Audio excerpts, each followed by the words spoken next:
Olá, meus amigos, bom dia, sejam bem-vindos a mais um dia. Vamos continuar a falar então daquele capítulo da orientação da criança, o 69, que são os efeitos das práticas prejudiciais.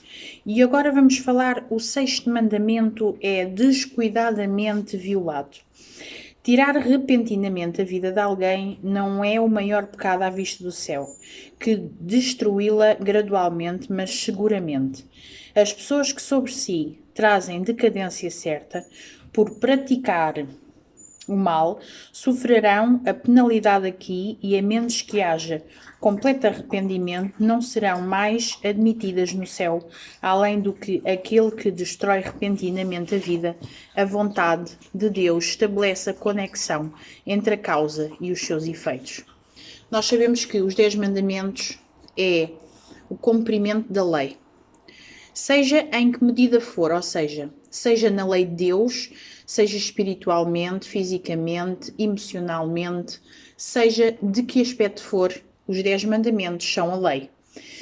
E, independentemente de nós acharmos que há pessoas que dizem, eu sou ateu, não quero seguir a lei de Deus, a lei de Deus é exatamente aquilo que nós temos que cumprir. Não devemos matar, não devemos roubar, devemos guardar o sábado, devemos pôr Deus acima de tudo, não devemos adulterar, devemos cuidar dos nossos pais, e para que os pais e os filhos, não é? Neste caso, até à quarta geração, todos os mandamentos que falam, não é? É a lei baseada para todo o mundo. Nós sabemos que até na prática dos tribunais, o que incentivou os tribunais foi a lei de Deus. Por isso existe o não roubar, o não adulterar, o não matar. Claro que não é só o matar uma pessoa. Matar também pode ser a pronúncia de dizer mal do outro. Eu estar ao pé de uma pessoa, achar que essa pessoa é muito boa e por trás eu vou matá-la, entre aspas, ou seja, eu vou dizer mal dela. E isso também é matar, por isso é que todos, não é só matar na palavra literal, é matar em todos os aspectos. Temos que ter um certo cuidado da forma como nós nos exprimimos ou até pensamos sobre os outros. Aqui, quando Deus fala em tirar a vida repentina a alguém, diz que não é o maior pecado à vista do céu. Porquê? Porque existem outros pecados muito mais, mas nós sabemos que são 10 mandamentos. Se tu transgredires num, estás a transgredir em todos. E é isto que Deus quer nos explicar. Vamos então mais à frente e diz assim: os que têm mente pura também estão sujeitos à doença. Não incluímos todos os jovens fracos como culpados de maldade. Há os que têm mente pura e são conscienciosos, que sofrem por diferentes causas sobre as quais não têm domínio.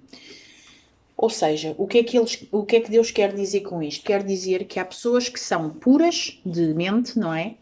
Que até têm são inteligentes e até sabem o que estão, mas não é por isso que não possam ser atacadas pelo mal. Pelo contrário, toda a pessoa que é conscienciosa de estar na presença de Deus, fazer o bem, cumprir a lei de Deus, normalmente é o que é mais afetado pelo mal.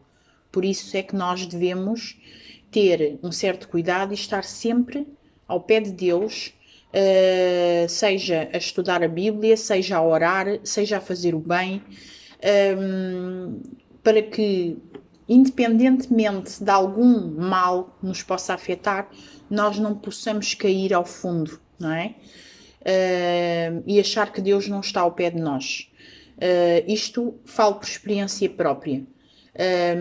Quando nós achamos que está tudo bem e que nos vem uma doença e achamos que Deus não quer nada connosco. Pelo contrário, Deus está lá. Nós é que nos desviamos, nós é que temos que ter cuidado da forma como nós usufruímos daquilo que Deus tem para nós. Será que estudamos a Bíblia? Será que percebemos a Bíblia? Será que oramos convictamente a pedir a Deus aquilo que é importante? Será que estamos ao pé de Deus? Será que fazemos aquilo que é importante para estar ao lado de Deus? Pensemos nisso.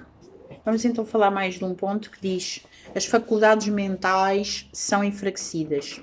Os pais afetuosos e condescendentes condoem-se dos filhos porque imaginam que as suas lições são uma tarefa grande demais e que a sua intensa aplicação ao estudo lhe está arruinando a saúde. De facto, não é recomendável sobrecarregar a mente dos jovens com estudos em demasia e por demais difíceis.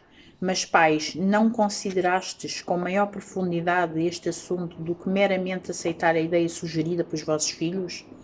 Não tendes dado crédito depressa demais às razões aparentes da sua indisposição, convém aos pais e tutores olhar sobre a superfície em busca da causa. A mente de algumas dessas crianças, tão enfraquecida, está que apenas tem metade ou um terço do brilho intelectual que poderiam ter, caso tivessem sido virtuosas e puras. Elas o têm desperdiçado no abuso de si mesmas. Nós vivemos a vida em função de quê? Nascer, crescer, estudar, ser alguém na vida. Vamos lá ver um ponto crucial. Hoje em dia as crianças estudam demais. Por exemplo, com a situação do Covid, muitas crianças tiveram que vir para casa, todos nós viemos para casa, e a escola foi um dos pontos em que muita criança deixou de estar atenta e as notas baixaram e tudo mais. Mas quando nós temos a presença de Deus, eu vejo para o meu filho. Quando nós temos a presença de Deus, nós conseguimos tudo. O meu filho já esteve em casa por causa do Covid, perdeu uma semana de testes. Veio para casa como os meninos, não com Covid, mas por ter que fechar tudo devido ao Covid, e nunca baixou as notas.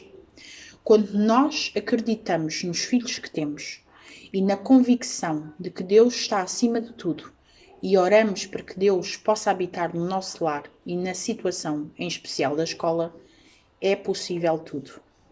Claro que o meu filho ainda está no 3º ano, se calhar quando for lá mais para a frente ele possa passar algumas dificuldades, mas eu acredito que a presença do Senhor em toda a escola do meu filho e em toda a vida do meu filho e a minha faz sentido.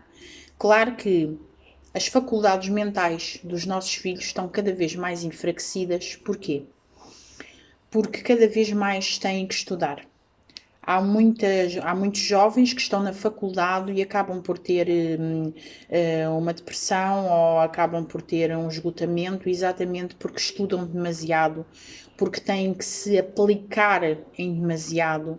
Por exemplo, eu tenho uma amiga que está a estudar para médica. Ela é daquelas pessoas que, quando estuda, ela tira tudo para estudar. E aquela menina, eu tenho a certeza que é acompanhada por Deus, apesar de não ser adventista e acredita em Deus, mas não é convicta de Deus. Mas eu acredito que com as minhas orações, Deus dá-lhe um poder extraordinário. E porquê que eu digo isto? Porque aquela menina é menina de 19 e 20. E mesmo na área de medicina, ela não consegue atingir isso, mas ela tenta sempre ao máximo e nunca desiste. Por isso é que eu digo, as orações são muito importantes na vida dos outros e na nossa vida. Interceder pelo próximo é muito importante.